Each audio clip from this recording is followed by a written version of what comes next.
नमस्कार, हामी देखापट्टि विशेषमा छौँ। देखापट्टि विशेषमा यहाँलाई स्वागत छ। नेपालमै पहिलो पटक निजी क्षेत्रले कोभिड-19 अर्थात् कोरोना पोजिटिभ भएका बिरामीहरूलाई विभिन्न ठाउँबाट उपचारका लागि ल्याउने र लग्ने क्रम सुरु गरिसकेको छ। अहिलेसम्म नेपाली सेनाको हेलिकप्टर मार्फत मात्रै कोरोना संक्रमितहरूलाई राजधानी बाहिर, संघीय सरकारको राजधानी काठमाडौँ बाहिरबाट संक्रमितहरूलाई काठमाडौँ ल्याउने काम गर्ने भइराखेकोमा केही दिन अघि मात्रै नेपाल सरकारले सिमरिक एयरलाइन्सलाई यसका लागि अनुमति दिएको छ। सिमरिक एयरलाइन्सको 2वटा हेलिकप्टरमा कोरोना पोजिटिभ भएका व्यक्तिहरूलाई चाहिने उपकरण ल्याउँदाखेरि आइसोलेटेड राख्नका लागि चाहिने उपकरणहरू जडान गरेको छ र नियमित खर्चभन्दा 2,50,000 बढी लाग्छ भनेर भनिएको छ। तर जोसँग पैसा छ, जो काठमाडौँ बाहिर बसेका छन्, अस्पताल आउन खोजिराखेका छन्, त्यस्ता व्यक्तिहरूलाई एउटा सुविधा नै प्रमाणित हुँदै गएको छ। त्यसमा पहिलो पटक बुटोलबाट कोरोना पोजिटिभलाई काठमाडौँको ह्याम्स अस्पतालमा लिएको थियो र उपचार भइराखेको छ। पहिलो पटक यो निजी क्षेत्रको हेलिकप्टरमा लिन जानुभएका डाक्टर यसमा क्याप्टेन अर्थात् पाइलट र को पाइलट, 1जना चिकित्सक र बिरामी 4 जना हुनेछन् भनेर पनि भनिएको छ। यसलाई डिसइन्फेक्सन गरिनेछ भनेर पनि भनिएको छ र चिकित्सकले कम्प्लिट रूपमा पिपिई लगाउनुपर्छ भनेर यसका केही मापदण्डहरू जुन नेपाल सरकार र विश्व स्वास्थ्य सङ्गठनले तोकेको छ त्यो पुरा गर्नुपर्ने हुन्छ। त्यसै अनुसार 1जनालाई सुरुमै ल्याएका व्यक्ति लिन जानुभएका चिकित्सक डाक्टर कमल थापा आज हाम्रो स्टुडियोमा हुनुहुन्छ। उहाँ ह्याम्स अस्पतालको इमर्जेन्सी विभागको प्रमुख पनि हुनुहुन्छ। उहाँसँग हामी कुराकानी गर्नेछौँ। साथै ह्याम्स अस्पतालमा प्रत्येक दिन 80-90 जनाको हाराहारीमा कोरोना पोजिटिभका बिरामीहरू आइराखेका छन्। आइसियुको अवस्था, उनीहरूको छटपटाहट कस्तो छ, सिम्टम्स नदेखिएर सजिलै कोरोना जितेर घर जाने बिरामीहरूको अवस्था कस्तो हुन्छ भन्ने विषयमा पनि हामी कुराकानी गर्नेछौँ। यहाँलाई स्वागत छ डाक्टर साहब। हजुर, धन्यवाद।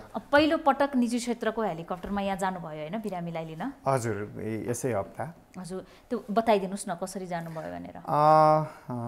यो चाहिँ निजी क्षेत्रको हेलिकप्टर जुन सिमरिक एयरलाइन्सलाई नागरिक उड्डयन मन्त्रालय, त्यो विभाग र केही विज्ञहरूको टोलीको छलफलबाट त्यसको व्यावहारिकता र त्यसको सम्भव छ कि छैन त्यो सम्भाव्यता अध्ययन पश्चात त्यो एयरलाइन्सले विभिन्न निश्चित क्राइटेरिया पुरा गरेपछि जब अनुमति पायो त्यसपछि काठमाडौँ बाहिरबाट हामीलाई कोरोनाको बिरामीहरू काठमाडौँ ल्याइदिनुहोस् भन्ने धेरै नै कलहरू हुन्छ, धेरै नै आग्रहहरू आउँछ बिरामीहरूको तर्फबाट र त्यसको कोअर्डिनेसन गरेर हाम्रो टोली यस हप्ता सोमबारको दिन पहिलो पटक जानी कोरोना पोजिटिभ बिरामीलाई एक ठाउँबाट एउटा अस्पतालबाट काठमाडौँको अस्पतालमा ल्याउने हाम्रो टोलीले, जसलाई चाहिँ प्री हस्पिटल केयर अन्तर्गत पर्दछ यो सेवा, त्यसको नेतृत्व मैले गरेको थिएँ र मसँगै हाम्रो पारामेडिक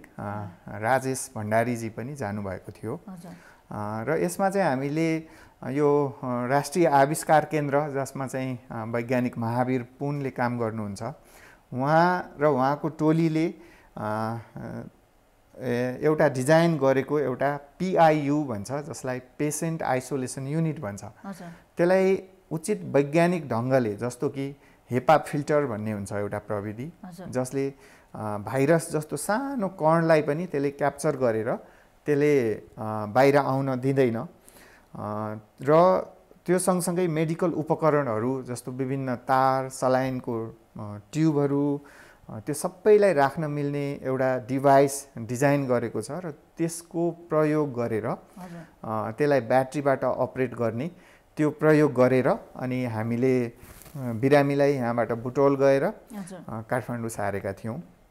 यो कति जोखिमपूर्ण छ? अब एउटा त बिरामीलाई लिन कति सजिलो छ, पहिला त्यहाँबाट सुरु गरौँ। पहिलो कुरा त यो रोग आफैमा भयावह छ, जोखिमपूर्ण छ, सङ्क्रमणको मात्रा एकदमै तीव्र हुन्छ।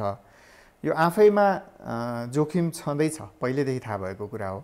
त्यसमाथि हेलिकप्टर भनेको एउटा सानो एउटा कन्फाइन्ड एउटा स्पेस हो, सानो ठाउँभित्र गुम्सिएर बस्नुपर्ने हुनाले त्यसले अर्को जोखिम पनि बढाउँछ। यो स्वत बुझेकै कुरा हो सबैले।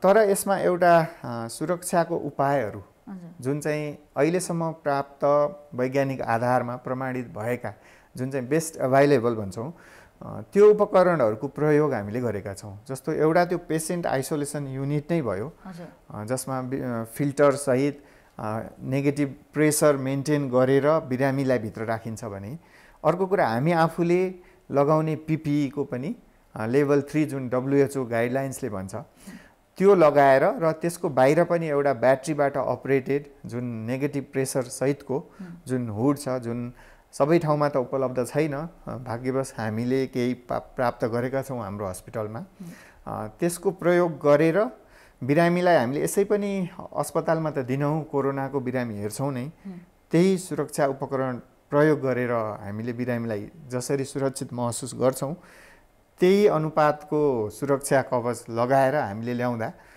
जोखिम नहुने त होइन, तर हामी सुरक्षित अनुभव गरेर नै हामी त्यो काम गर्न आँट गर्छौँ। जसलाई ल्याउनु भयो उहाँ उपचाररत हुनुहुन्छ? हजुर, उहाँ उपचाररत नै इम्प्रुभ भएको छ? उहाँ अहिले सामान्य अवस्थामै हुनुहुन्छ। अक्सिजनको मात्रा उहाँलाई उता पनि चाहिएको थियो, त्यसैले उहाँ यहाँ काठमाडौँ आउन चाहनुभएको थियो र त्यो थोरै अक्सिजनमा र चलाउनु पर्ने औषधिहरू पाएर उहाँ अहिले उपचाररत नै हुनुहुन्छ र अहिलेसम्म उहाँलाई कुनै नराम्रो इभेन्ट हुन पाएको छैन। अब केही दिन अघि मात्रै कर्णालीमा एकजना प्रभावशाली चिकित्सकको डेथ भयो कोरोनाबाट। उहाँलाई पनि धेरैले त्यसपछि के कुरा आयो भने अक्सिजनको अभाव भयो, उहाँलाई भेन्टिलेटरको पनि जरुरत थियो, काठमाडौँमा बाई रोड भएर लिन गाह्रो थियो, उहाँलाई किन रेस्क्यु गरेर ल्याएन त हेलिकप्टरबाट भन्ने कुरा छ। यो निकै गम्भीर कुरा उठाउनु भयो। दुःखद घटना हो। नेपालमा पहिलो पटक चिकित्सकले ज्यान पनि गुमाउनु पर्यो कोभिडको कारणले। उहाँ आफैमा अर्थोपेडिक सर्जन हुनुहुन्थ्यो, ठुलो सर्जन नाम चलेको हो, वरिष्ठ सर्जन हुनुहुन्थ्यो। उहाँ बिरामी भएर त्यहाँ उपचार गर्दै गर्दै क्रममा उहाँको चिकित्सता बढ्दै गएको कुरा हामीले साथीभाइ मार्फत सुनेको थियौँ र म स्वयं र मेरो अस्पतालमा म काम गर्ने अस्पतालमा कार्यरत अरू चिकित्सकहरूलाई पनि उहाँ जुन दिन उहाँको मृत्यु भयो त्यो दिन बिहान हामीले काठमाडौँ ल्याउन सक्छौँ त भनेर हामीलाई कुरा आएको थियो। म पनि त्यहीँ थिएँ र मैले चाहिँ स्पष्ट जवाब थियो हामीसँग कि त्यो अवस्थासम्म कुनै पनि जहाज अथवा एयरलाइन्सले कोभिड पोजिटिभ केसलाई ल्याउन अनुमति पनि थिएन र त्यो सेनाको हेलिकप्टरले लिइराखेको छ भन्ने कुरा छ नि। एक्ज्याक्टली म त्यो कति ल्याएँ अथवा के गरेको छ सेनाको हेलिकप्टरले भन्ने चाहिँ मलाई मसँग त्यो डेटा जानकारी छैन। तर जुन रूपमा हामीले अभाइलेबल हुने हेलिकप्टर कम्पनीहरू निजी क्षेत्रले कोअर्डिनेसन गरेर ल्याउने जुन वातावरण थियो त्यो दिनसम्ममा चाहिँ त्यो सम्भव थिएन र हाम्रो आजको जस्तो अवस्था भइदिएको भए सायद त्यो दिन हामी जसरी अस्ति गयौँ त्यसै गरी उहाँलाई लिएर काठमाडौँ ल्याउन चाहिँ सक्षम हुन्थ्यौँ। उहाँ बाँच्नुहुन्थ्यो वा त्यसै गरी बित्नुहुन्थ्यो त्यो त भन्न सक्दिनँ, तर उहाँलाई हामी उताबाट काठमाडौँ ल्याउन आजको दिन भइदिएको भए हामी ल्याउन सक्थ्यौँ। अब यस्तो अवस्था आइपर्यो भने हामी उपचार गर्नका लागि आउन सक्छौँ काठमाडौँ भन्ने कुरा चाहिँ सजिलो भयो। त्यसो भए त्यो पक्कै पनि भयो, तर त्यसमा पनि केही कुराहरू छन् जुन विचारणीय छन्। जस्तो कि काठमाडौँमा स्वयं अस्पतालमा बेडहरू पुरै भरिसकेका छन् कोरोना पोजिटिभ क्रममा। हजुर, जस्तो जुन अस्पतालमा म काम गर्छु ह्याम्स अस्पताल, त्यहाँ सम्पूर्ण त्यो क्याबिन तथा जनरल बेडहरू पनि प्रायःजसो पूर्ण रूपमा भरिएका हुन्छन् बिरामीले। आइसियुको त परै छ कुरा, आइसियुमा त कुनै पनि दिन बेड खाली भएको भन्ने विगत यो 1.5 महिनादेखि हामीले थाहा पाएकै छैनौँ। र यस्तो विषम परिस्थितिमा हामीले ल्याउन चाहेर पनि ल्याउने ठाउँ, ल्याएर राख्ने अस्पताल र उपचार गर्ने ठाउँको अभावले गर्दाखेरि कति सम्भव हुन्छ त्यो आफ्नो ठाउँमा छ भने, तर बेड उपलब्ध भएको खण्डमा चाहिँ अब जुन बिरामीहरू उपत्यका बाहिर अथवा एउटा हस्पिटलबाट यहाँ आएर उपचार लिन चाहनुहुन्छ उहाँको लागि अहिले चाहिँ सम्भव भएको छ, ल्याउनलाई सम्भव भएको छ। अस्पतालमा पाउने सुविधा भन्नाले आइसियु अथवा वार्डमा बेड, भेन्टिलेटर अथवा चाहिँ भेन्टिलेटर नचाहिने बिरामीलाई पनि बेडको उपलब्धता नै कमी भएको हिसाबले कति सकिन्छ भन्ने कुरा अर्को पक्ष। यस्तो गम्भीर कुरा भन्नुभयो नि यहाँले। हजुर, एकातिर हजुर। कोरोना पोजिटिभको सङ्ख्या दिनानुदिन बढ्दै गएको छ। हामी हरेक दिन स्वास्थ्य मन्त्रालयको प्रेस ब्रिफिङमा सुन्ने गरेका छौँ, सबैलाई थाहा भएको कुरा छ। हजुर। अर्कोतर्फ अब यहाँले भन्नुभयो जस्तो सबै अस्पतालमा बेडको अभाव छ, आइसियु अभाव छ, भेन्टिलेटर अर्थात् राख्ने वार्डको पनि अभाव छ। तपाईँको अनुभव के छ त? तपाईँ पनि कोरोना पोजिटिभहरूलाई ट्रिटमेन्टको लागि लिइराख्नु भएको छ? हजुर, हामीले सुरुदेखि नै कोरोना पोजिटिभ बिरामीलाई बिना हिचकिचाहट हामीले सेवा दिनुपर्छ। किनभने कुनै न कुनै दिन आफू या आफ्नै मान्छे पनि त बिरामी पर्छन्। के हामी आफ्नो जिम्मेवारीबाट आफ्नो कर्तव्यबाट पन्चिन मिल्छ भन्ने छलफल हाम्रो सबै टिमले गरेपछि हामी चाहिँ बिरामीलाई लिनुपर्छ र हेर्नुपर्छ भन्ने निर्णयमा पुगेको हौँ। चैत्र वैशाखदेखिकै कुरा हो यो। र मेरो अनुभव चाहिँ म एउटा कोभिड हेर्ने अस्पतालको इमर्जेन्सी विभागमा काम गर्दाखेरि मेरो केही अनुभवहरू छन् जुन म सेयर गर्न चाहन्छु। जस्तो कि एउटा 15 वर्षको केटी मान्छे सिन्धुपाल्चोक जिल्लाबाट रुगाखोकी ज्वरोको लक्षणले सिकिस्त भएर केही दिनपछि काठमाडौँ आउँदाखेरि 5-6वटा अस्पतालमा घुम्दै सेवा पाइन्छ कि भनेर उहाँहरूले सेवा खोज्ने क्रममा सेवाग्राहीको रूपमा आउँदाखेरि नपाएर 1 दिन 2 दिन बितिसकेर हाम्रो अस्पतालमा मेरो अगाडि आइपुग्दाखेरि मृत अवस्थामा आएको पनि भेटेको छौँ। बिरामीले कुनै पनि अस्पतालमा जानको लागि बेड अथवा आइसियु पाइएन भनेर हामीलाई फोनबाट आउँदाखेरि रोइ कराइकन मेरो बिरामी घरमै मर्न लाग्यो, तपाईँले लिइदिनुहुन्छ भनेर फोन कलहरू आएको पनि मैले भोगेको छु। त्यसपछि बेडको अभाव दिनहुँ हामीले भोग्नु परेको छ। जस्तो कि इमर्जेन्सी वार्डभित्र 5वटा आइसियु चाहिने बिरामीहरू त्यहीँ बसिराख्नु भएको छ, हामी कहाँ बेड छँदै छैन। हेर्दै बाहिर अर्को एउटा एम्बुलेन्स आइपुग्छ जसमा चाहिँ मान्छे बिरामीले अक्सिजन नपुगेर सुवा गर्दै एकछिन छोड्यो भने उसको ज्यान जाला भन्ने हिसाबमा बिरामी आइपुग्नु भएको हुन्छ। यो अवस्था चाहिँ हामीले दिनानुदिन भोगिरहेका छौँ अहिले। एक थरीले कोरोना सामान्य हो, अफवाह फैलाइँदैछ भनेर भन्छन्। तपाईँ चाहिँ के भन्नुहुन्छ त? तपाईँ त प्रत्यक्ष हरेक दिन अस्पतालमा बेड नपाएर एम्बुलेन्समै मरेकोदेखि राम्रो उपचार भएर घर गएकासम्मलाई देख्नु भएको छ। वास्तविकता के छ त कोरोनाको उपचारमा अहिले तपाईँको अनुभव मात्रै हेर्ने हो भने? तपाईँले भनेको कुरा एकदम सही हो। केही दिन अगाडिसम्म मैले पनि सोसल मिडियाहरूमा एउटा एक किसिमको समूह, सायद यो बुझेर हुनसक्छ या नबुझेर, सत्य तथ्यबाट कति टाढा या नजिक हुनुहुन्छ त्यो कुरा छाडिदिउँ, एउटा समूह जसले यो कोरोना अफवाह मात्रै हो, यो हौवा हो भन्ने एउटा समूह निकै चर्चित भएको पनि पायौँ। तर यति ठुलो मान्छेहरूको जमातमा कोरोना लाग्दै नलागेका या कोरोना नदेखेका व्यक्तिहरू पनि छन्, नभएका होइनन्। त्यस्ता व्यक्तिहरूलाई सायद जसको एउटा परिवारमा भएका सम्पूर्ण व्यक्तिहरू सङ्क्रमित भएका छन्, एउटै परिवारमा भएका 5 जना व्यक्तिहरू 5वटा छुट्टै अस्पतालमा भेन्टिलेटरमा गएका छन्।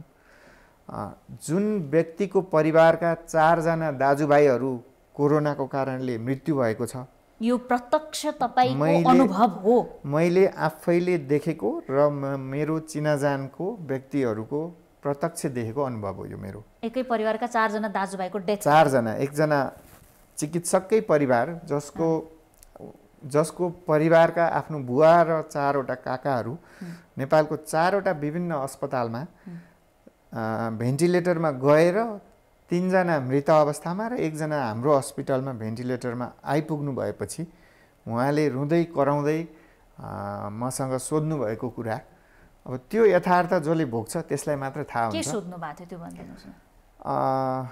खास मैले स्पष्ट नडाँटी भन्नुपर्दा उहाँले मलाई पटक फोन गर्नुभयो म व्यस्त हुँदा पनि।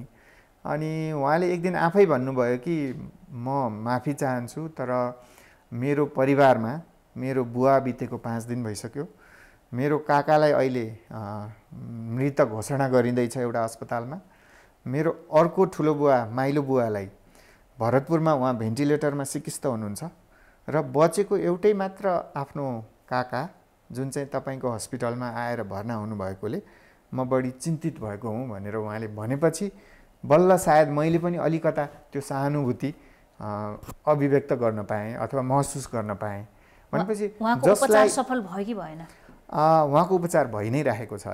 अहिले पनि अन्डर ट्रिटमेन्ट हुनुहुन्छ र जसले यस्तो परिस्थिति भोगेको हुन्छ त्यस्तो व्यक्ति भोगेको अथवा तिनीहरूलाई नजिकबाट देखेको अथवा म अथवा म जस्तै थुप्रै चिकित्सकहरू जसले दिनहुँ यसको वास्तविकता भोगिरहनु भएको छ, देखिराख्नु भएको छ अस्पतालमा, उहाँहरूले बल्ल भन्न सक्नुहुन्छ कि यसको गम्भीरता कति छ भन्ने कुरा। मेरो प्रश्नको आशय कसैलाई त्रसित गर्ने होइन, तर मैले यहाँबाट के चाहिँ जान्न खोजेँ, मेरा दर्शकलाई के चाहिँ यहाँले स्पष्ट पारिदिनु पर्यो भने उपचारका लागि आउने एक थरी मेरै सर्कलमा पनि कोरोना लागेर ठिक भइसक्नुभयो। उहाँहरू सकुशल केही पनि कष्ट नबेहोरिकन ठिक हुनुभएको छ, त्यो त ठिकै हो। तर जो छटपटाउनु हुनुहुन्छ नि अस्पतालमा आइसकेपछि गाह्रो चाहिँ कुन हदसम्म हुन्छ त? तपाईँले कस्तो कस्तो पेसेन्ट देख्नु भएको छ, उपचार गर्नुभएको छ? हामीले त सामान्यदेखि खालि सङ्क्रमित भएँ कि भन्ने मनको मात्र डरदेखि कोरोना पोजिटिभ भयौँ अब के गर्ने भन्ने कौतूहलता लिएर आएका बिरामीदेखि सामान्य लक्षण जस्तो सामान्य रुगा या ज्वरो, अलिअलि ज्वरो आएको अथवा सामान्य जिउ दुखाइमै निको भएकादेखि अक्सिजनको मात्रा थोरै चाहिने, त्योभन्दा बढी धेरै अक्सिजनको मात्रा चाहिने, जसको श्वास प्रश्वासमा नै समस्या आउन थालेको छ,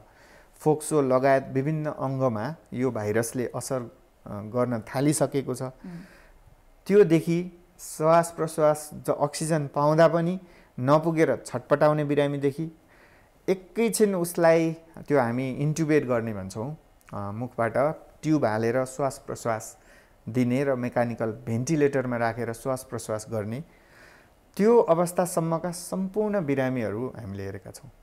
त्यो कुनै पनि त्यो हेर्दा हामीले के भन्न सक्छौँ त? तपाईँले दर्शकलाई सचेत कसरी हुने, अवस्था कस्तो छ भनेर भन्न सक्नुहुन्छ?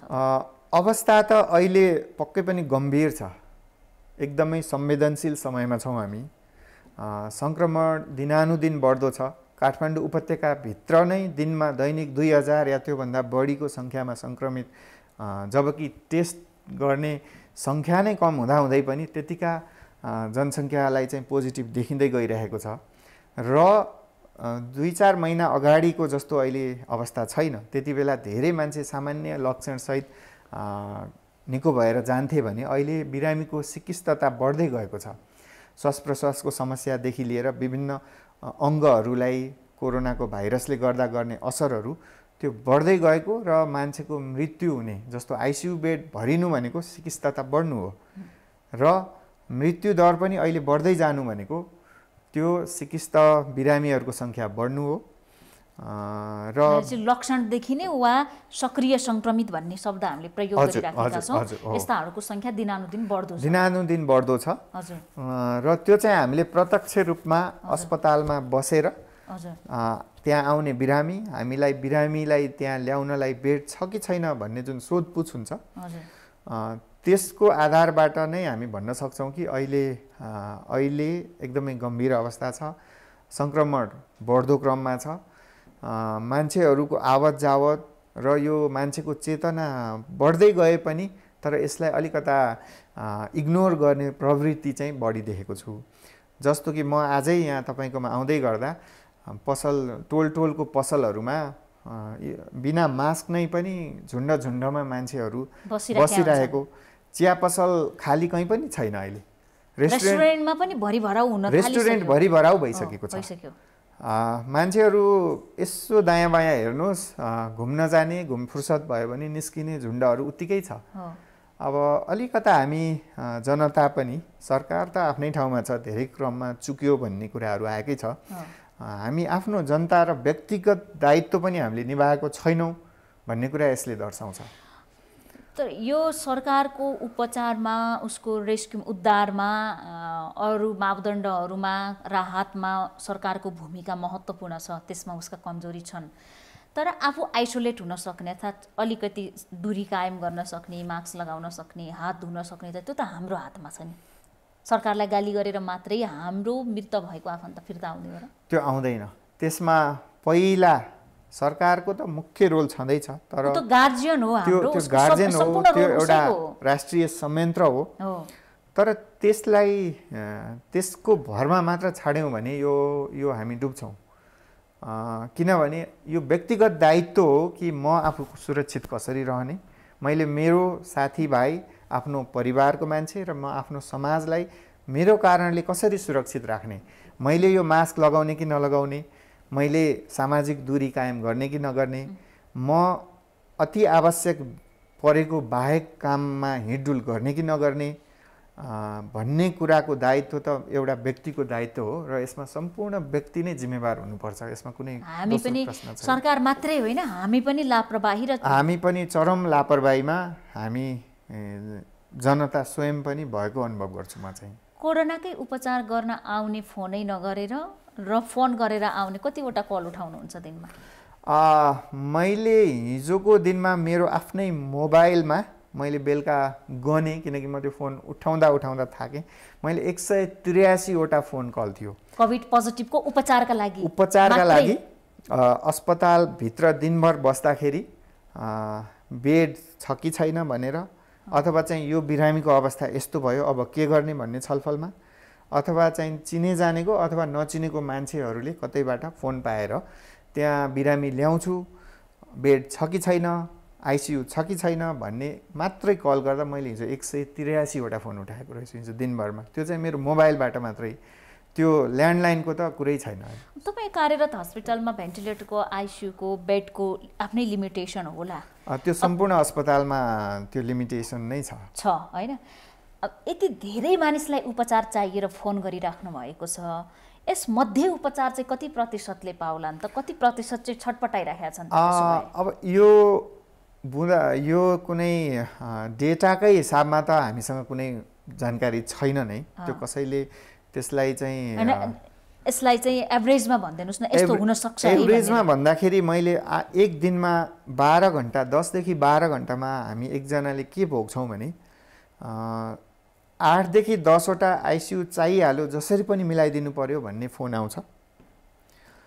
3 देखि 5 वटासम्म बिरामी जो आइपुग्छन्, तर हाम्रो आफ्नो अस्पतालमा बेडको उपलब्धता नभएर हामीले कहीँ न कहीँ बेड खोज्ने, फोन गर्ने अथवा चाहिँ उहाँहरूलाई रिफर गर्ने। 3 देखि 5 वटा हरेक 10 घन्टामा हामी भोगिरहेको छौँ।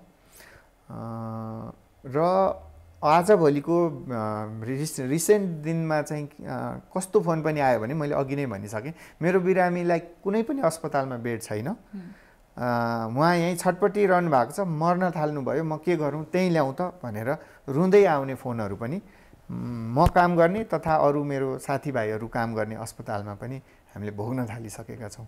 यसले के दर्शाउँछ भने भएको बेड अथवा आवश्यक आइसियु नपाएर मान्छेहरू मर्ने दिन आइसकेको छ भन्ने कुरा देखाउँछ यसले।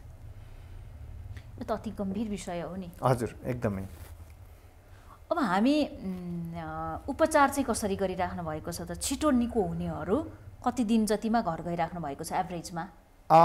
त्यो चाहिँ व्यक्ति र व्यक्तिको लक्षण, व्यक्तिको शरीरमा त्यो भाइरसको लोड कति छ, त्यसले शरीरको कुन अङ्गलाई कुन हदसम्म त्यसले असर गरेको छ भन्ने कुरा, धेरै वैज्ञानिक कुराहरू आउँछन् यसमा। ठ्याक्कै एकजना कोरोनाको बिरामी यति दिन नै अस्पताल बस्नुपर्छ भनेर भन्न सकिँदैन, किनकि हरेक व्यक्तिमा उसको रोगको लक्षणदेखि निको हुने क्रम व्यक्तिगत रूपमा फरक पर्न जान्छ। अब विशेष गरी अलिकता उमेर बढी भएका र पहिल्यैदेखि केही न केही रोगहरू भएका, जस्तो सुगर, ब्लड प्रेसरको बिरामी, मृगौलाका दीर्घरोगीहरू लगायतका बिरामीहरू र अलिकता हाम्रो अर्को अनुभवमा चाहिँ जो बिरामीहरूको अलिकता ओबेसिटी छ, त्यस्तो खालको दीर्घरोगी लगायतका समस्या भएकाहरूको चिकित्सता अत्याधिक बढेको छ। उनीहरू चाहिँ कुनै कुनै बिरामीहरू त महिनौँ दिनसम्म पनि निको नभएर बस्नु परेको अवस्था पनि छ।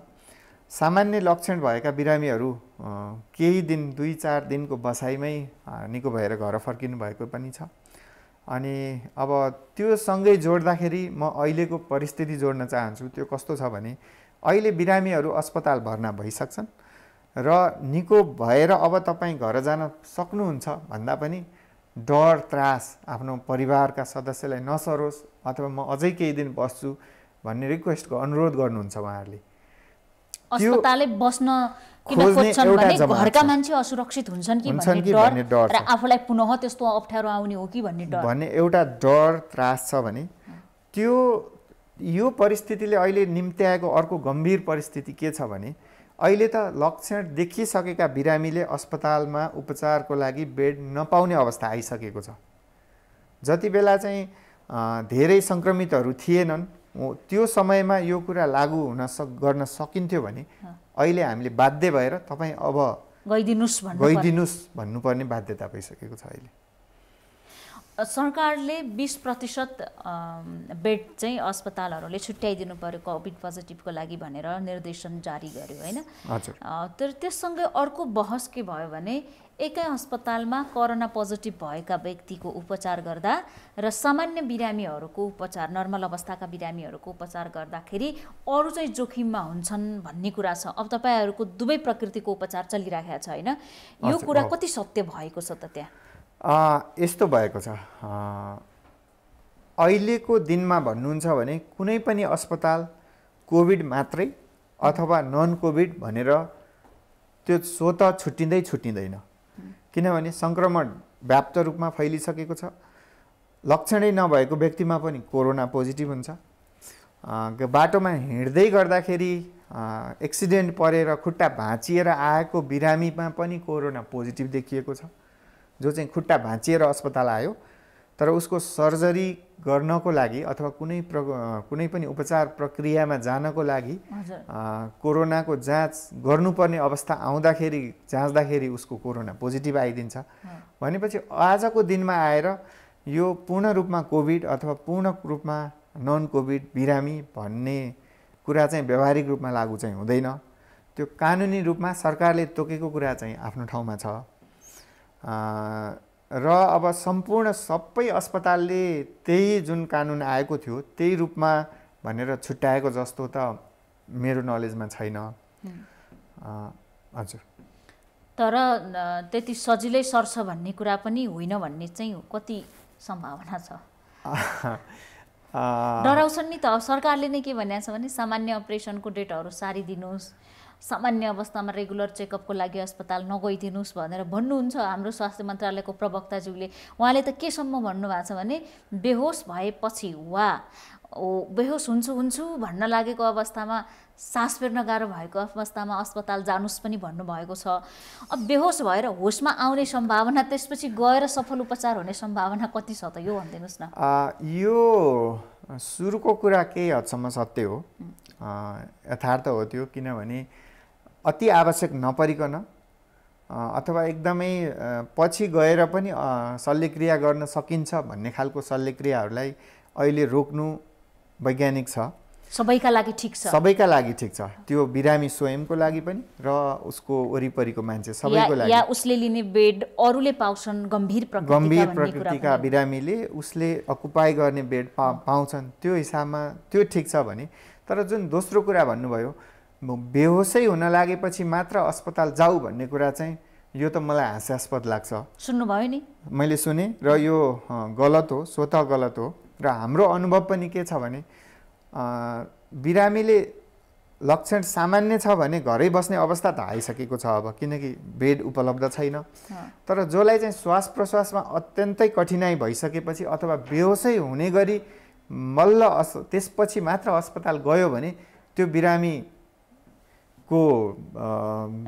रिकभरी हुन गाह्रो हुन्छ। उसको फोक्सो धेरै मात्रामा बिग्रिसकेको हुन्छ, उसको रगतमा देखिने कुराहरू सङ्क्रमणको अवस्था फैलिसकेको हुन्छ। त्यही भएर त्यो त्यसरी बेहोस हुने अवस्थामा मात्र अस्पताल जानुस् भन्नु चाहिँ सरासर गलत लाग्छ हामीलाई। एउटा केही समय अघिको हुन त अहिले थप्ने क्रम पनि बढ्दो छ। तथ्यले के देखाएको थियो भने देशभरि जम्मी 900 भेन्टिलेटरको सङ्ख्या, 2700 आइसियु मात्रै। अब कुनै दिन हाम्रो यो यहाँले भन्नुभयो जस्तो सिरियस बिरामीहरू कोरोनाको 30,000 पुगे, के होला त? सपोज है, यसले पनि मैले कसैलाई त्रासमा ल्याउन खोजे होइन, तर सचेत हुन जरुरी छ नि त। त्रास त होइन, तर ठिक भन्नुभयो, सचेत हुन जरुरी छ र अहिले आजको दिनमा नै देशभरिमा भएका आइसियुको सङ्ख्या र भेन्टिलेटरको सङ्ख्या अपुग भइ नै सकेको छ। त्यो आउला होइन कि त्यो दिन आइ नै सकेको छ र कतिपय अस्पतालमा आइसियु छन् भने पनि आइसियु अथवा त्यस्तै प्रकृतिको उपचार कक्षहरू त्यसमा उपलब्ध हुने चाहिने मात्राको सामान, अक्सिजनको सप्लाई, पिपिईको सप्लाई, त्यो बिरामीलाई उपचार गर्न जान्ने दक्ष चिकित्सकहरू, तालिम प्राप्त चिकित्सकहरूको उपलब्धता, त्यो हिसाब गर्ने हो भने त आजको दिनमा नै गाह्रो परिसकेको छ। त्यो अर्को हेलिकप्टरले ल्याउन पनि सुरु गरेको छ होइन, यसलाई हामी एयर एम्बुलेन्स पनि भनौँ या रेस्क्यु गर्नका लागि। तर एउटा झुपडीमा आज के खाउँ भन्ने व्यक्तिलाई पनि त सिरियस हुन सक्छ नि, उसलाई पनि त भेन्टिलेटर चाहिन सक्छ, उसको प्रदेश स्थानीय तहमा नहुन सक्छ, उसले यति खर्च गरेर कसरी काठमाडौँ आउँछ त? यो अर्को समस्या होइन र? तपाईँले तोकेकै जस्तो समुदाय जुन हाम्रो देशमा दुःखका साथ भन्नुपर्छ धेरै छ, धेरै सङ्ख्यामा हुनुहुन्छ।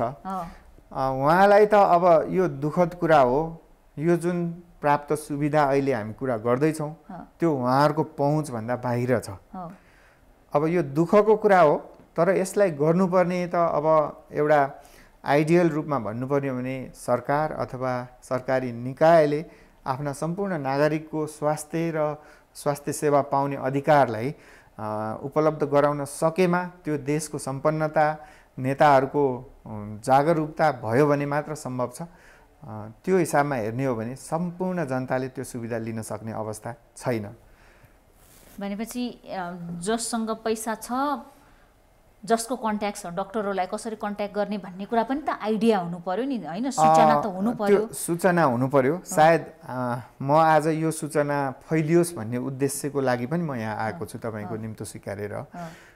त्यो एउटा जानकारी सूचना सबैलाई प्रवाह हुन पर्यो। भनिदिनुहोस् न, हाम्रो हेलिकप्टरबाट कोरोना पोजिटिभ भएकाहरूलाई कति ल्याउने र ल्याउन चाहिँ कति कस्टली छ? हुन त मैले अघि सुरुवातमा पनि यो म एउटा चिकित्सकको हिसाबमा यो केमा कति पैसा खर्च हुन्छ भन्ने ठ्याक्कै जानकारी मलाई छैन। त्यो मेरो दायरा मैले भनिसके दर्शकलाई। हजुर, तर हामीले बुझेको कुरा के हो भने कन्ट्याक्ट चाहिँ कसरी गर्ने अनि कसरी चाहिँ कुन कुन ठाउँबाट लिन सकिन्छ, डक्टर कसरी जानुहुन्छ, त्यसबाट आउँदाखेरि चाहिँ के कुरा पाउँछ त्यो चाहिँ भनिदिनुहोस् न, यो चाहिँ जरुरी छ। त्यो जरुरी छ।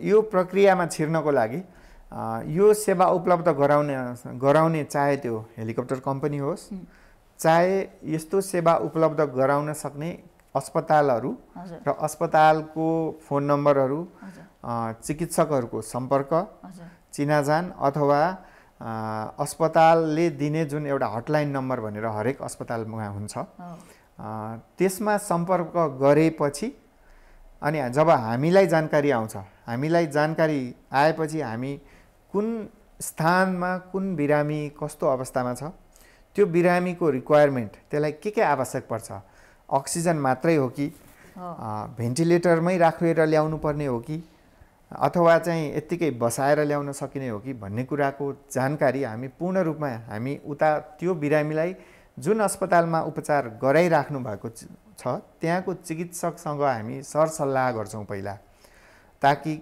त्यो बाटोमा उहाँलाई ल्याउने क्रममा कुनै पनि कठिनाइ अथवा चाहिँ कुनै सामानको उपलब्धता नभएर अप्ठ्यारो नपरोस् भन्नको लागि त्यो छलफल गरे पश्चात मात्रै हामी चाहिँ त्यो बिरामीलाई ल्याउन जान्छौँ। र त्योभन्दा पहिला पनि हामीले विचार गर्नुपर्ने कुरा के छ भने त्यो बिरामीलाई सार्न मिल्छ कि मिल्दैन भन्ने अवस्थाको एउटा जानकारी लिन्छौँ। अर्को कुरा, त्यो बिरामीलाई ल्याउँदाखेरि फाइदा हुन्छ कि हुँदैन, त्यो बिरामीलाई एक ठाउँबाट अर्को ठाउँमा ल्याउँदाखेरि बाटोमै जोखिम छ भने हामी ल्याउन चाहँदैनौँ। बरु जहाँ हुनुहुन्छ त्यही नै उपचार दिनुहोस् भन्ने सल्लाह दिन्छौँ। अर्को कुरा, समय, मेहनत र खर्च यो बेकारमा नजाओस् भन्ने कुरालाई हामी ध्यानमा दिन्छौँ। र यो यसरी चाहिँ भनेपछि यहाँहरूले राम्रोसँग काउन्सिलिङ गर्नुहुन्छ पहिलो चरणमा। वास्तवमा अब कतिले आत्तिएर पनि हेलिकप्टर ल्याउनु पर्यो भनेर भन्लान्, त्यसको आवश्यकता हो कि होइन भन्ने कुरा पनि तपाईँहरू भेरिफाई पनि गर्नुहुन्छ। त्यसको निर्क्युल हामी चाहिँ बिरामी स्वयं, बिरामीको मान्छे र त्यो बिरामीमा संलग्न चिकित्सकसँगको यो त्रिपक्षीय छलफल गरेपछि बल्ल एउटा निर्णयमा पुग्छौँ लिन जाने, ताकि त्यो हामीले गरेको दुःख र मेहनत बिरामी अथवा बिरामीको मान्छेले गरेको खर्च त्यो खेर नजाओस् भन्ने कुरामा हामी विशेष सतर्क हुन्छौँ। धेरैले अब यसलाई एउटा नयाँ लुट सुरु भयो निजी क्षेत्रको पनि भनेर भन्छन्। अब यो कस्तो छ भन्नुहुन्छ भने नेपालमा भएका केही सरकारी र केही निजी अस्पतालहरूलाई नै हेर्ने हो भने पनि निजी अस्पतालहरू महँगो छन्, यो सबैलाई जगजाहेर कुरा हो हैन। त्यसको चाहिँ निर्माण, त्यसको सञ्चालन गर्न लाग्ने खर्च, व्यवस्थापन लगायत डाक्टरहरूको लिने शुल्क लगायत सम्पूर्ण खर्च, त्यो लगानी, त्यो हिसाबबाट हेर्दाखेरि त्यो स्वयंमा महँगा छन्। त्यो हामी सबैले स्वीकारेको कुरा हो। तपाईँ या म आफैले पनि उपचार गर्नलाई महँगो शुल्क तिर्नुपर्छ, त्यो यथार्थ हो। त्यसको व्यवस्थापन सरकारी पक्ष र निजी पक्षको सहकार्यमा कसरी जनतालाई सुविधा दिने भन्ने कुरा हुनुपर्छ जस्तो लाग्छ। तर अब एउटा के हो भने महँगो भए तापनि त्यो गर्न सक्ने मान्छेलाई भए पनि सेवा प्रदान गर्नु स्वयंमा नराम्रो कुरा चाहिँ होइन। तर हाम्रो उद्देश्य भनेको शैक्षिक हो, कसैलाई सक्छ, कसैले तिर्न सक्छ, खर्च गर्न सक्छ भन्ने कुरा लागू हुन सक्छ। तर सरकारले लियो भने सबैका लागि बराबर नियम हुन्छ, सस्तो सुलभ हुन्छ भन्ने सस्तो हाम्रो पनि उद्देश्य त्यही हो, सबैलाई सर्वसुलभ होस्, सबैको पहुँचमा जाओस् भन्ने इच्छा त एउटा व्यक्ति त्यसमाथि पनि एउटा चिकित्सकको हिसाबबाट हामीलाई सधैँ नै त्यस्तो लाग्छ। मैले यो कोरोना हुन त पहिल्यैदेखि कुरा गर्थेँ, कोरोना सङ्क्रमण नेपालमा देखिएसँगै थुप्रै चिकित्सकहरू, स्वास्थ्य कर्मीहरूसँग कुरा गरेँ। तर कर्णालीमा अर्थोपेडिक डाक्टरको डेथ भयो नि, सापकोटा सडकको। त्यसपछि देशभरमा चाहिँ डाक्टरहरूले हामी कोरोना पोजिटिभ भयो भने काठमाडौँ ल्याउनुपर्छ भन्ने कुरा उहाँले हेलिकप्टरबाट, एयर एम्बुलेन्सबाट भन्ने कुरा माग उठाउनु भयो। म सोचिरहेको थिएँ कि जो चाहिँ कोरोनासँग युद्ध लडिराख्नु भएको छ डाक्टरहरू, उहाँहरू नै कति डराइराख्नु भएको छ। मलाई कोरोना लाग्यो, म सिरियस हुँदै गयो भने कसले लगिदिने त भन्ने कुरामा त उहाँहरूसँग पनि कन्फिडेन्स छैन नि। यो कति दुःखदायी छ र यसले कोरोना उपचारमा असर पुर्याउँछ कि पुर्याउँदैन? यो घटना दुःखदायी त हो नै। त्यसपछि डरको आफ्नै प्रकृति हुँदो रहेछ। यो मान्छेको मनोवैज्ञानिक कुरासँग पनि, मनोविज्ञानसँग जोडिएको कुरा पनि इन्डिभिजुअल कुरा पनि भयो हो, व्यक्तिगत कुरा पनि भयो। सुरुमा चैत वैशाखतिर जब कोरोना भर्खर संसारमा फैलिँदा हामीलाई असाध्यै डर लाग्थ्यो। त्यसपछि बिस्तारै बानी पर्दै जाँदो रहेछ। यसको अर्थ यो होइन कि हामी चाहिँ यो केही होइन भनेर मास्क नलाउने, पिपी प्रयोग नगर्ने, त्यसको लागि विविध बच्नको लागि गर्ने उपायहरू प्रयोग गर्दै गर्ने र डर पनि आफै मर्दै जाँदो रहेछ। त्यो चाहिँ मेरो व्यक्तिगत अनुभव हो। म जस्तै काम गर्ने अहिले अस्पताल आउँदाखेरि कोरोनाको डर यहाँमा धेरै हुँदैन? त्यसो भए डर नै त हुँदैन, जोखिम पक्कै छ। एउटा कुरा त हामी डराएर कुनै त्यसको उपलब्धि केही पनि हुँदैन। अर्को अप्सन छैन। डराएर भाग्न सक्दैनौँ। डराएर म उपचार गर्दिनँ, म कुनै पनि बिरामीलाई छुन्न अथवा यो बिरामीलाई म हेर्दिनँ भन्छ कसैले भने त्यो हाम्रो पेसागत दायित्व र कर्तव्यबाट विमुख हुने कुरा हो। त्यसमा चाहिँ हामी यसबाट आफ्नो दायित्व र कर्तव्यबाट विमुख हुन चाहँदैनौँ र उपलब्ध सुविधा, सुरक्षाको कवचहरू प्रयोग गरेर हामी बिरामीको सेवा गर्न हाम्रो धर्मले नै त्यही भन्छ। हाम्रो यो सुरक्षा कवचको पनि प्रसङ्ग जोडिहाल्नु भयो। कति कष्टकर छ हुन त यो प्रश्न अरूलाई पनि गरिसके, तर यहाँको अनुभव चाहिँ कस्तो छ? एउटा अर्को कुरा चाहिँ यसैमा के जोड्न खोज्यो भने हामी हात धुने, मास्क लगाउने कुरालाई लापरवाही गरिराखेका छौँ, तर तपाईँहरू हरेक दिन दर्जनौँ कोरोना पोजिटिभहरूको ट्रिटमेन्टमा इन्भल्भ हुनुहुन्छ। तर तपाईँ एकपटक पनि पोजिटिभ देखिनु भयो कि भएन? म चाहिँ अहिलेसम्म यो कोरोनाको बिरामी मैले प्रशस्तै हेरिसकेँ। हेर्ने पनि एउटा तह हुन्छ। म आफ्नो डिपार्टमेन्ट अथवा आफ्नो विशेषज्ञताको हिसाबले एकदमै सिकिस्ता श्वास फेर्नै नसक्ने अवस्थाको बिरामीलाई भेन्टिलेटरमा राख्नको लागि मुखबाट पाइप हाल्ने काम, जुन चाहिँ अत्यन्त जोखिमपूर्ण काममा पुग्छ, त्यो काम पनि पटक गर्दा पनि व्यक्तिगत रूपमा सायद अब सुरक्षा उपायले काम पनि गर्यो होला, शरीरको इम्युनिटीले पनि काम गर्यो होला र म अलिकता भाग्यमानी पनि भएँ होला यस अर्थमा। कि अहिलेसम्म मलाई यो विगत 6 महिनामा कुनै पनि लक्षणहरू देखा परेको चाहिँ छैन र मैले एकचोटि PCR जाँच पनि गर्दाखेरि त्यसमा भर्खरै हो नेगेटिभ आएको पनि छु। त्यसले अलिकता कन्फिडेन्स मैले यहाँलाई यहाँ बोलाएको पनि हो, फेरि कोरोनाकै उपचार गर्ने डाक्टर ल्याएर कसरी कुरा गर्यो त भन्ने कुरा पनि होला। मैले तपाईको कम्प्लिट रिपोर्ट हेरेर सुनेर मात्रै हामीले कन्फर्म गरेका हौं पनि हैन। हजुर, त्यो राम्रो हो। किनकि दर्शकहरूलाई यस्तो लाग्छ अरूलाई यति धेरै भनिराख्नु भएको छ, उहाँ चाहिँ कोरोना उपचार गर्ने डाक्टरलाई कुरा गरिराख्नु भएको छ भन्ने। खै डाक्टर साहब, अर्को चाहिँ के छ भने धेरै मानिसहरू मलाई के सोधिदिनु भन्छन् भने कोरोना लागेर निको भयो अब फेरि हुन्छ कि हुँदैन भन्ने डर छ उहाँहरुमा। यसको एक्ज्याक्ट उत्तर सायद संसारमा कसैसँग पनि छैन। तपाईको अनुभवमा पुनः कोरोना पोजिटिभ भएर आउनु भएको पेशेन्ट हुनुहुन्छ कि हुँदैन? हामीले यहाँ जहाँ हामी काम गर्छौं त्यहाँ त्यस्तो व्यक्ति देखेको छैनौं। केही विश्वका अन्य देशहरूमा फेरि पनि लक्षण देखिएर पोजिटिभ भयो भने केही केस रिपोर्टहरू आएका छन्, तर त्यो पनि त्यो एक्ज्याक्टली त्यही हो भन्ने कुरा पुष्टि भयो भन्ने कुरामा शंका छ र यसमा विविध तपाईले प्रत्यक्ष यस्तो केस देख्नु भएको छ? अहिले हामीले त्यो भोगेको चाहिँ छैनौं। अब अन्त्यमा कोरोना पोजिटिभ भइसकेपछिको पीडा यहाँले देख्नु भएको छ। सामान्य अवस्थाका पनि हुनुहुन्छ, त्यो पनि हामी राम्रो कुरालाई पनि हामीले छुटाउनु हुन्छ, तर सचेतताको हिसाबले हामी नागरिकले के गर्नुपर्छ र सरकारले के गर्नु पर्ला त?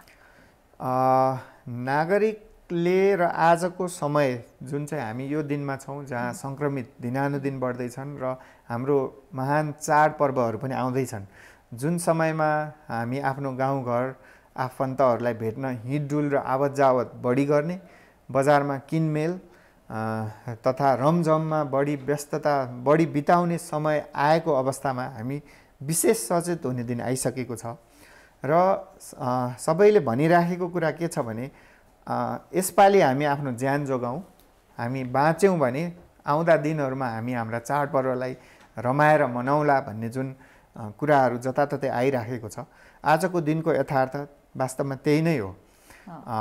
संक्रमण फैलिने जोखिमबाट कम गर्नलाई आफूले अपनाउने सामाजिक दूरी, सरसफाइका कुराहरू, उपयुक्त मास्क लगायतका उपकरणहरूको प्रयोग र आफू मात्र सुरक्षित होइन कि आफू र आफ्नो कारणले अरूलाई पनि सुरक्षित बनाऊ भन्ने, बाँचौँ र बचाउँ भन्ने भावना एकदमै गर्नुपर्छ। व्यक्तिगत निकायमा सङ्घ संस्थाहरूले यस्तो जनचेतनामूलक कार्यक्रमहरू तपाईहरू जस्तो मिडियाहरूले पनि यसलाई फैलाउनुपर्छ र सरकारको कुरा गर्नुहुन्छ भने त सरकारको त ठूलो दायित्व छ। सरकारले आफ्नो कसरी चाहिँ जनतालाई रोग र भोग दुवैबाट जोगाउने, कसरी अस्पतालहरूको क्षमता विकास गर्ने, कसरी क्यापासिटी बढाउने कुराहरूलाई कसरी अगाडि बढाउने भन्ने कुरामा त सरकारको ठूलो रोल छ। हामी सरकारसँग त्यति सन्तुष्ट सायद छैनौं। यस्तो दिन नआओस्, यो क्रम नबढोस् र हामी सरकारलाई पनि अनुरोध गरौँ र सरकारलाई गाली मात्र होइन कि हामी व्यक्तिगत रूपमा सरकारलाई सहयोग गर्न पनि अघि बढ्नुपर्छ। एउटा चाहिँ यहाँको विशेषज्ञतासँग जोडिएको प्रश्न थप गर्न चाहे भने जस्तो कुनै पनि कोरोनाको मात्रै होइन, घटनास्थलबाट वा घरबाट बिरामी भइसकेर अस्पताल ल्याउने अवस्था आइपर्यो भने हामीले चाहिँ कसरी अस्पतालसम्म आइपुग्ने त? कोरोना सहितको र कोरोना बाहेककालाई यहाँले यसमा पनि विशेष गरी यो तपाईले यो विशेषज्ञतासँग जोड्नु भयो भने विकसित देशहरूमा यो हस्पिटल भित्रभन्दा अस्पतालभन्दा बाहिर अथवा अस्पताल आइपुग्न अगाडि गरिने उपचार पद्धति जसलाई प्री हस्पिटल केयर भनिन्छ, गोल्डन टाइम भनिन्छ। हजुर, जुन चाहिँ गोल्डन टाइम भन्ने जुन बिरामीलाई बचाउनको सुरुको समय हुन्छ, त्यो समयमा गरिने उपचार विधिहरू ज्यान जोगाएर सुरक्षित तरिकाले अस्पताल ल्याइ पुर्याउने एउटा विधा हो यो चिकित्सा क्षेत्रको। त्यो चाहिँ हाम्रो देशमा भर्खर विकास क्रममा छ। यसको विकास गर्न अत्यन्त जरुरी छ, किनभने कुनै एउटा सडकमा सडक दुर्घटना भयो, त्यहाँ खुट्टा भाँचिएर अथवा ठूलो घाउचोट लागेर रक्तस्राव भइरहेको बिरामीलाई त्यसलाई त्यो रक्तस्राव हुनबाट बचाएर उसको शरीरमा भएको रगतलाई जोगाएर हस्पिटल पुर्यायौँ भने न त्यसले बाँच्न सक्छ। त्यो प्रक्रियाको विधा अन्तर्गत पनि हामी यो प्री हस्पिटल केयरलाई राख्दछौँ, जुन चाहिँ अहिले नेपालमा केही अस्पताल, थोरै अस्पतालहरूमा मात्रै सुरु भएको छ। त्यो पनि केही सरकारी र धेरैजसो निजी अस्पतालहरूले सुरु गरेको छन्। अब यो कुनै अस्पताललाई तोकेको त होइन, तर यो एउटा नेसनल एम्बुलेन्स सर्भिस भन्ने सुविधा छ, जसले चाहिँ यस्तो खालको पारामेडिक्सहरूलाई राखेर बिरामीलाई चाहिँ उपचार गर्दै उपकरणहरू सहितको एम्बुलेन्स, ग्राउन्ड एम्बुलेन्स र स्वास्थ्य कर्मीको उपलब्धता सहित। र त्यसमा विगत यो 8 वर्ष जस्तोदेखि नेपालमा पनि यसको विकासलाई अलिकता विकासको क्रम अघि बढेको छ।